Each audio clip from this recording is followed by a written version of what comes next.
Let me start by telling you that my mother was in the hospital giving birth to me on December 8th, 1941, listening to the radio, listening to President Roosevelt declare war A state of war on Japan because of the bombing the day before. And my mother always said I was declaring my own war on her, giving birth.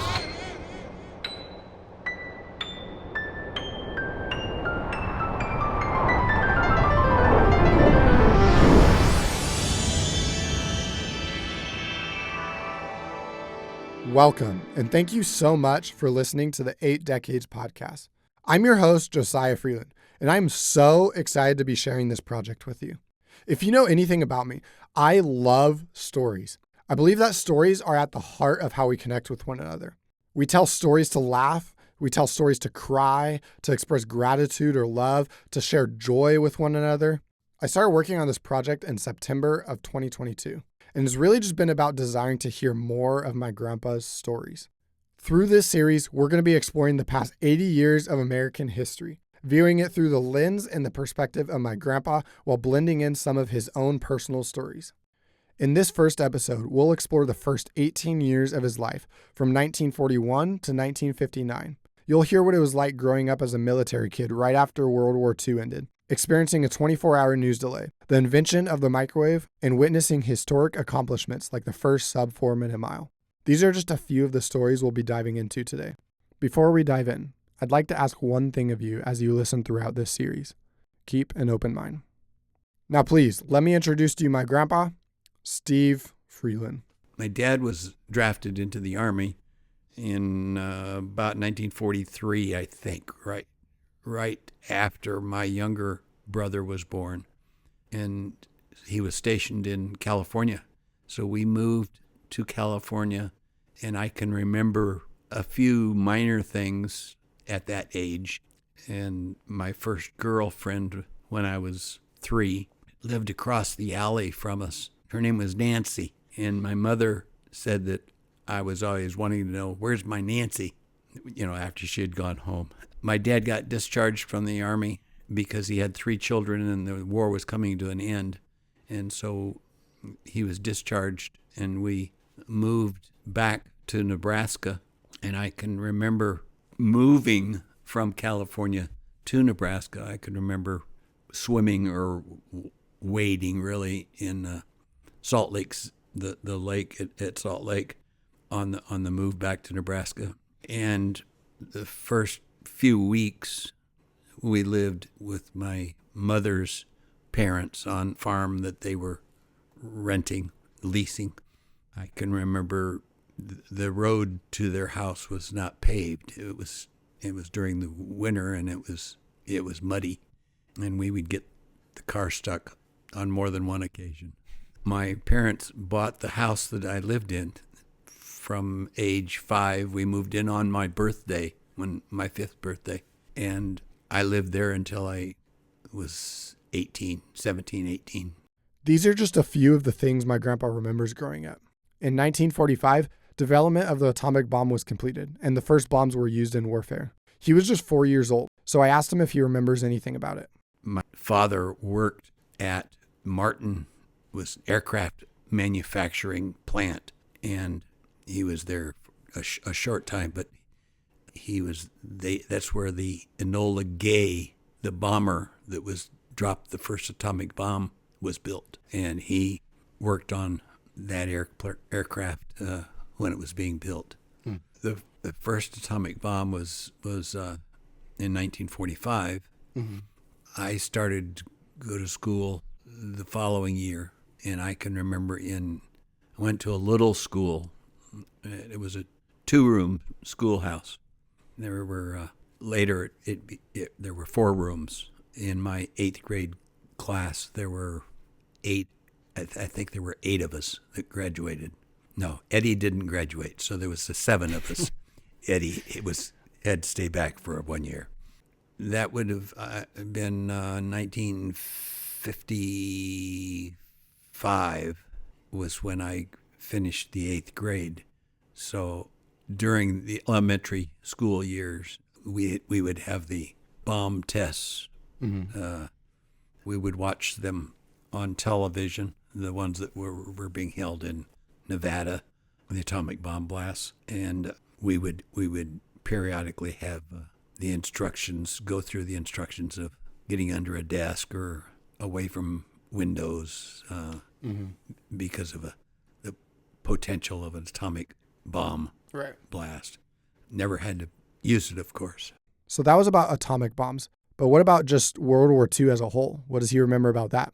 I have vague memories of World War II, but I don't have any specific memories of it ending, or I knew that it was coming to an end because my dad was discharged, because not only because the war was coming to an end, but he had 3 children, and the government didn't like the prospects of having a soldier with multiple children being killed, and then basically the government would be responsible for the care of a spouse and multiple children. In Dad's case, 3 children. Yeah, that makes sense. And they were all under the age of 6 when the war ended.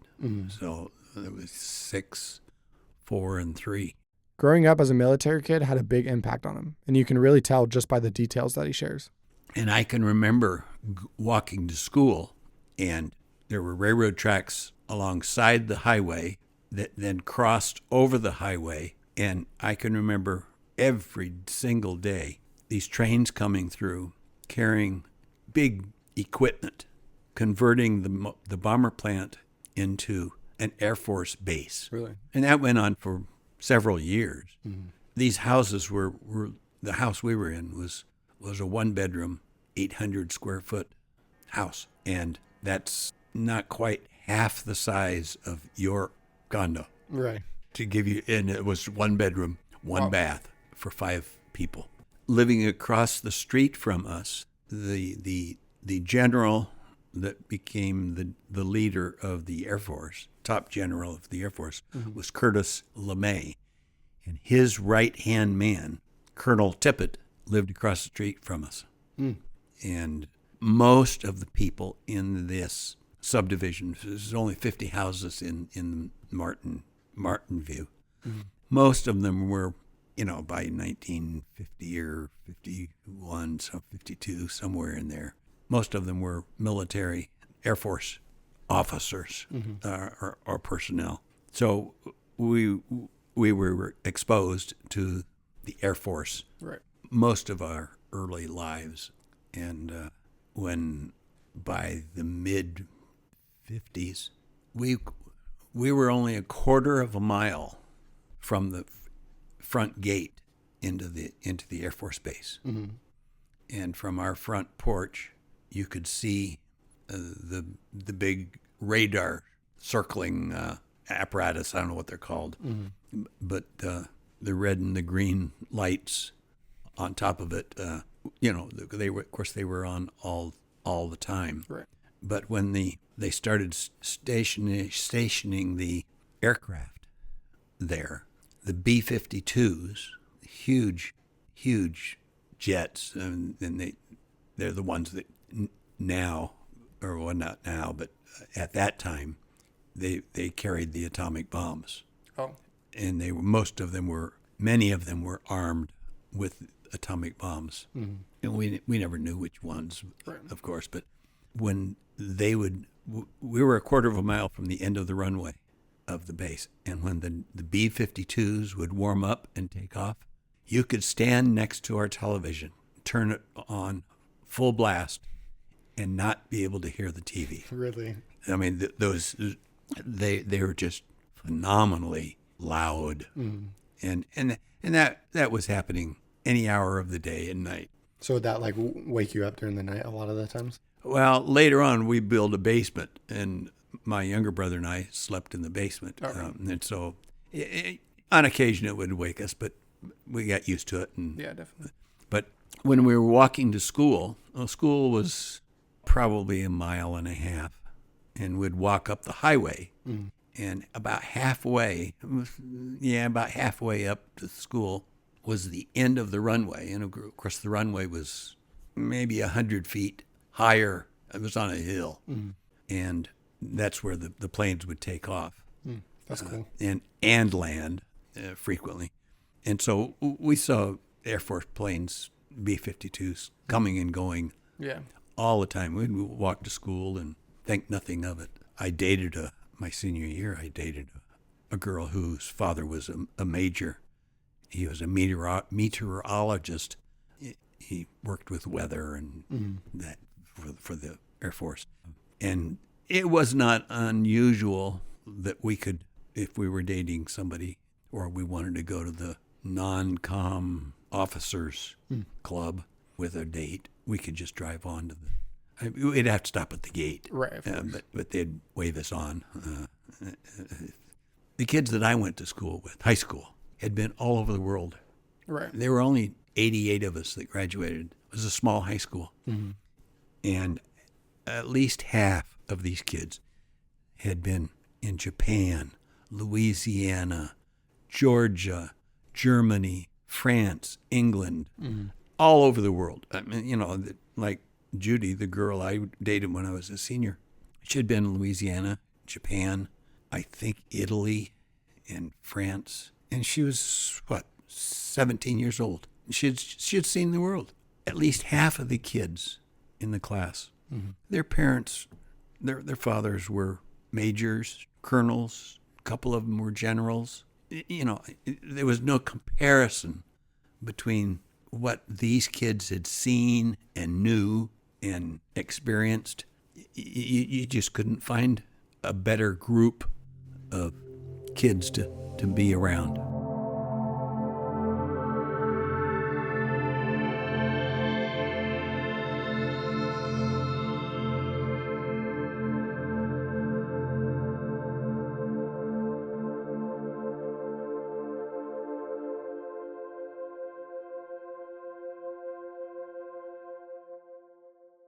I researched some different technologies that had been invented during his lifetime. I found that the microwave was invented in 1945, which he seemed to be a little bit surprised by. That far back? Yeah. I did not know that. Microwaves didn't become readily available until 1970, somewhere around in there. In 1950, the Korean War began. Because he was only 9 years old, I asked him if he even remembered the start of it. I do. I've noticed that in today's society, the moment some kind of bigger attack happens between countries, people always start to claim, this is the start of World War III. I was curious to know if that's how people thought back then, and specifically about the attack North Korea launched on the South. I don't remember people thinking that there was going to be another World War type situation with Korea.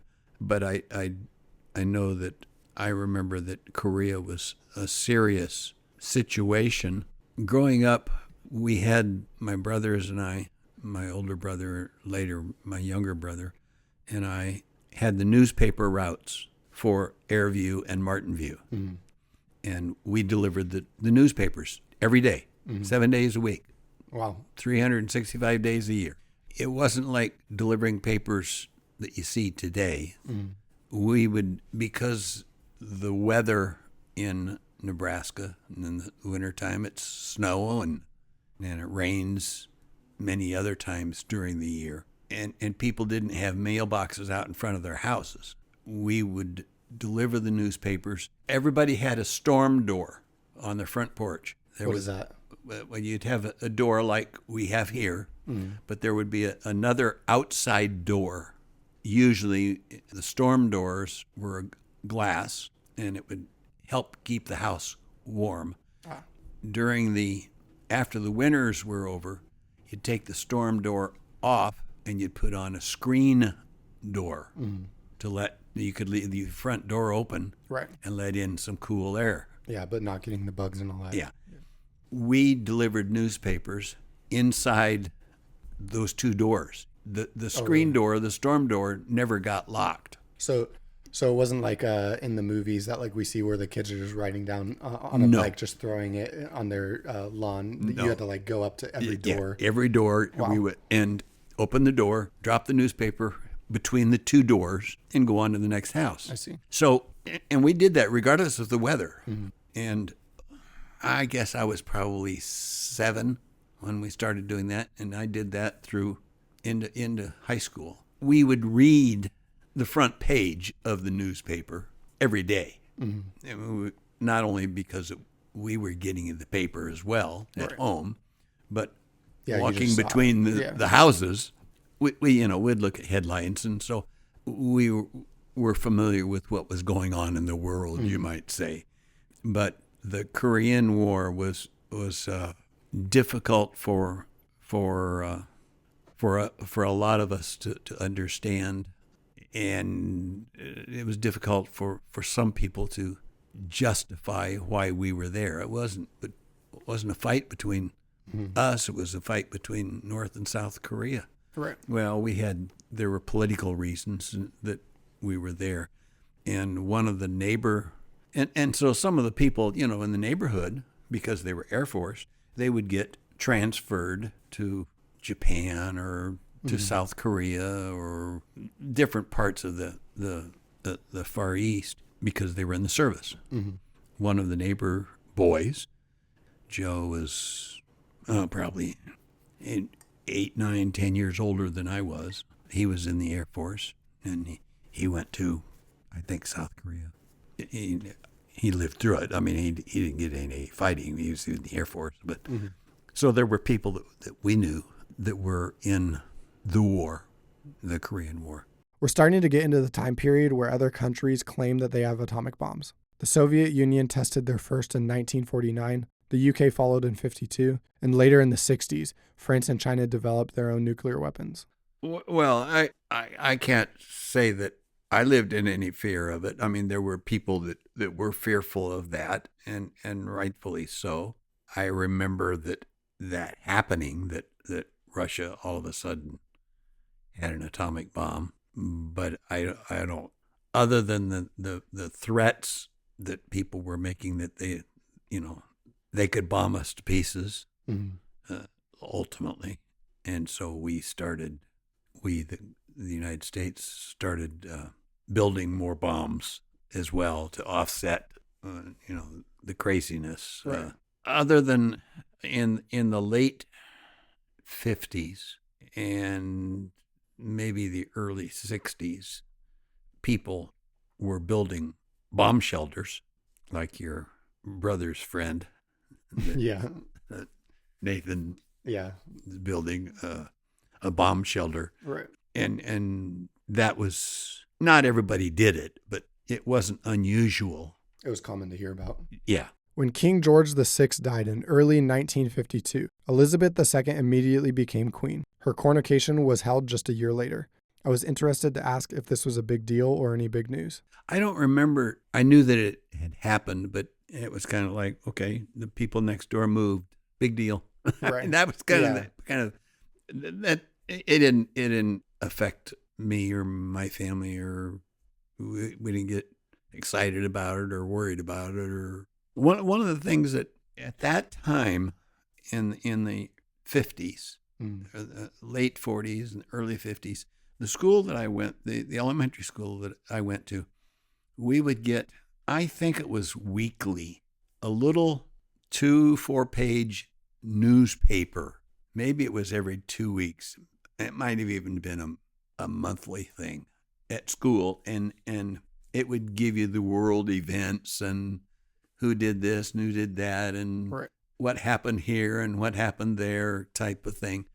And from that, we got, as a child, somebody 10 years old and 11, 12 years old in school would get information, get news.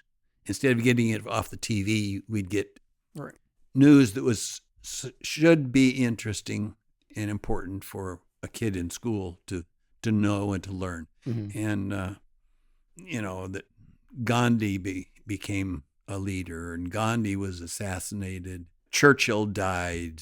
Well, I don't know if he died then, but that kind of thing, that Queen Elizabeth was now the Queen of England. We would get that kind of world news.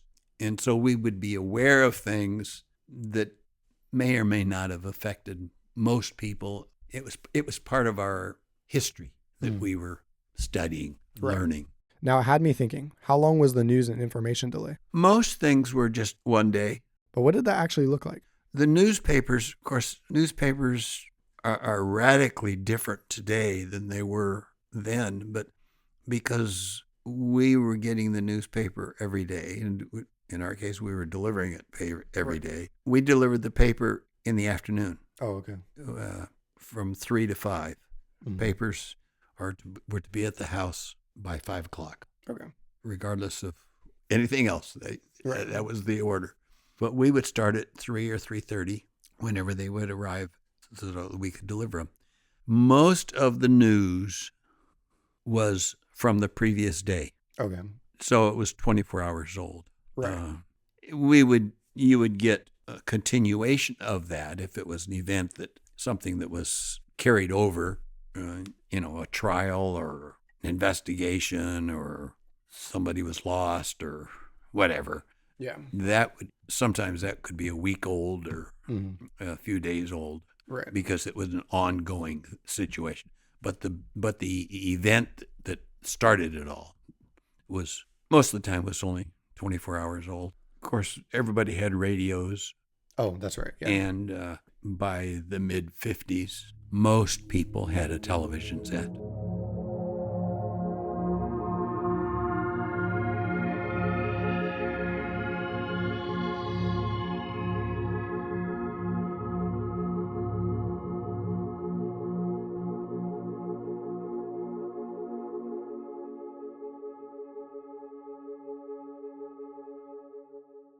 My grandpa has been a runner his whole life, so I was curious what his thoughts were of the first person to run a sub 4-minute mile. This was in 1954 by Roger Bannister. Well, everybody in the world was aware of that. It was the equivalent of flying to the moon. Really? From an athletic standpoint. Yeah. Oh, yeah. I mean, there were people that said it can never be done to run that fast. Never. And, of course, after Bannister did it, John Landy and he were in a race in Canada 3 months later, something like that. And they both broke the 4-minute mile.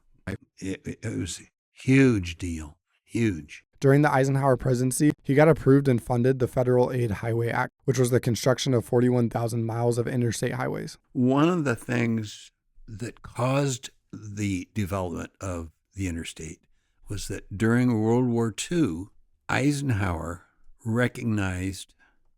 General Eisenhower recognized that Germany had built highways that would accommodate their military moving supplies from one point to another point rapidly. The United States, that couldn't happen. I mean, if there was that need to move something rapidly from Nebraska to Nevada, from California to Texas, or from Texas to Minnesota on a real rapid basis. Right. And that was part of the thinking that he had in developing it, was that for military purposes, you can get military equipment moved or supplies or men from point A to point B 10 times faster if you've got what we now call interstates. Right.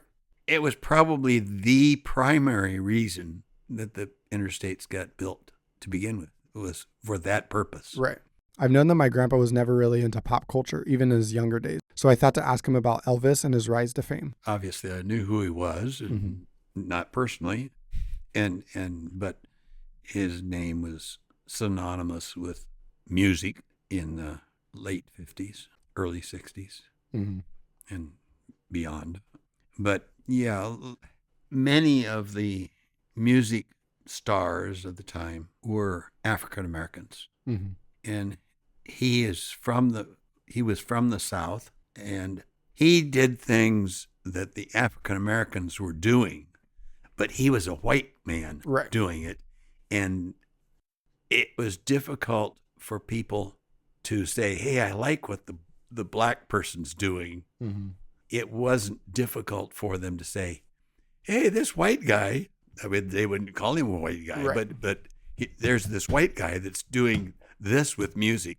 that other people were already doing to some degree. So he got noticed because of that. He made something popular with the masses that was already popular with a segment of the population. Yeah. 1955 marked the beginning of the conflict in Vietnam, but major U.S. involvement escalated later on in the 60s. When I was a kid, I remember hearing stories about my grandpa and the draft for the Vietnam War. He always had some strong opinions about this particular war, as most do. He was 25 when this story happened. I got a notice from my draft board in Nebraska to go to the induction center here in Fresno and take a physical. I did that and thought I had passed the physical. And it looked like they were going to draft me. And I had a semester left. This would be 1965, 65 or 66. I don't remember which. I was working as in a church. I was a youth minister at Methodist Church. I had 6 months left to finish getting my degree. And I said, can I get a deferment, at least from the church? And the pastor wouldn't sign a request for a deferment. He didn't like me. He and I crossed paths. And I said, okay, can I get a postponement on my draft until I finished college? That way I could at least, if I'm going to have to go in, I could go to officer's candidate school instead of just being a grunt. Sure. And I could get into officer's candidate school if I had the degree. And the board in Nebraska said, no, you're going to be 26 before you'd finish. And we can't touch you after that. Or theoretically, they couldn't. So I said, okay, the next step of appeal was to my draft board to personally appeal to the draft board for either the deferment or the delay until I could get the education deferment. After that, if that failed, the only other recourse is to appeal to the United States president. That he's the one that's drafting everybody. Right. That's not going to work. So I got a notice from the draft board here, or from the enlistment office. They wanted to re-examine my eye test. For some reason, they thought I had cheated, or for some reason I had not done well on the eye exam. Well, that was a given. I knew my eyes weren't real good. Right. But they also wanted to retest for diabetes. Well, apparently the retest on the diabetes turned out okay, and so they scheduled me for an eye appointment with a doctor here. Before the results came out, I had made an appointment with my draft board to appear in person to plead my case. So your grandmother and I drove back, Connie and I drove back to Omaha in the middle of the winter in January, in between semesters, to see my draft board. We got into Bellevue at about 6 in the morning, and my appointment was at 8:30 that same day. My dad and I drove over to Papillion, which is a small town where the draft board was. Walked in the office. Nobody's in the office except this lady. She's sitting at a desk. May I help you? And I said, I'm Steve Freeland. I'm here to see the draft board. I had an appointment to see the draft board. And she looked at me and got big-eyed. She said, you didn't get my letter? And all I could think of, Saya, was they canceled the meeting and they sent me my induction papers. That's all I could think of. I said, what letter? And she said, you failed the eye exam. I sent you a notice 2 days ago. I had her repeat that, and she repeated it. And I walked behind the counter, grabbed her, gave her a big kiss, and walked out. I was a happy camper. We literally would have gone to Canada if I had passed the eye exam, and instead of being drafted, I probably would have fled the country. I asked my grandpa this. Do you think growing up in the setting you did, like being close to the military base and the time period you did, is something that you're grateful for? And this was his response. In some respects, Saya, I was fortunate. I was not in the norm of growing up. I was not the normal, typical child, even then, from the standpoint of the man that lived next door to us was an FBI agent who worked with the Air Force. In high school, one of the best friends that I've had, I double dated with her. I didn't date her, but I knew her real well. Her father knew Willie Ward that lived next door to us. Sue's father worked for the CIA. It wasn't the CIA then. It was Office of Secret Service, or not Secret Service. Anyway, they had a different title then. But today he would be a CIA agent. Yeah. Her father and Willie worked on things together. We never knew what they were. There was a program, a TV serial program. It aired, I think it was every week. It might have not been that often, but it was about mostly during World War II and after that, probably from 1935 to 1955, that time frame, that 20 years. And supposedly it was based on true things that actually happened. And I one day asked Willie, the FBI agent, I said, is that stuff really true? And he said, well, and he recounted what had just been on TV. He says, I know for a fact those particular circumstances in that week's program were true because I was part of it. Oh.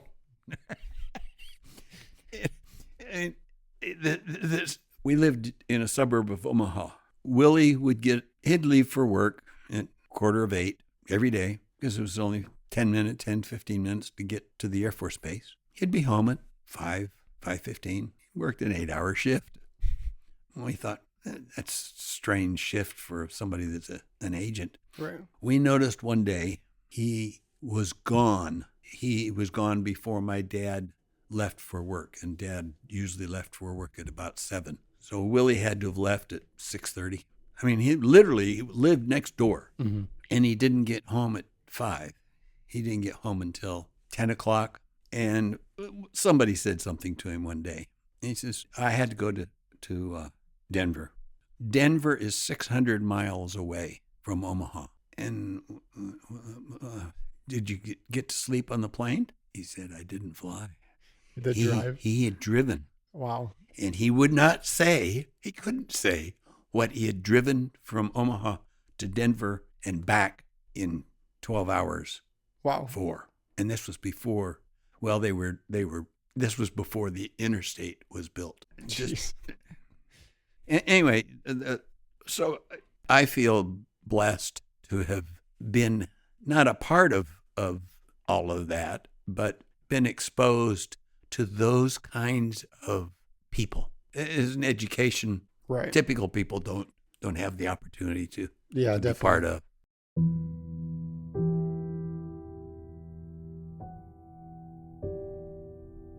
Thank you so much for being a part of this first episode. I would love to share with you our second episode. We'll be diving into the 60s decade, hearing stories about MLK's famous speech, the assassination of President Kennedy, and the first landing on the moon.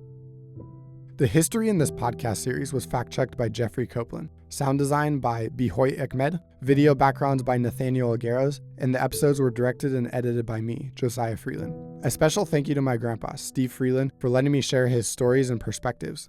This production was made possible in part by the Community Media Access Collaborative. I have a dream that one day that my 4 little children will one day live in a nation where they will not be judged by the color of their skin, but by the content of their character. I have a dream today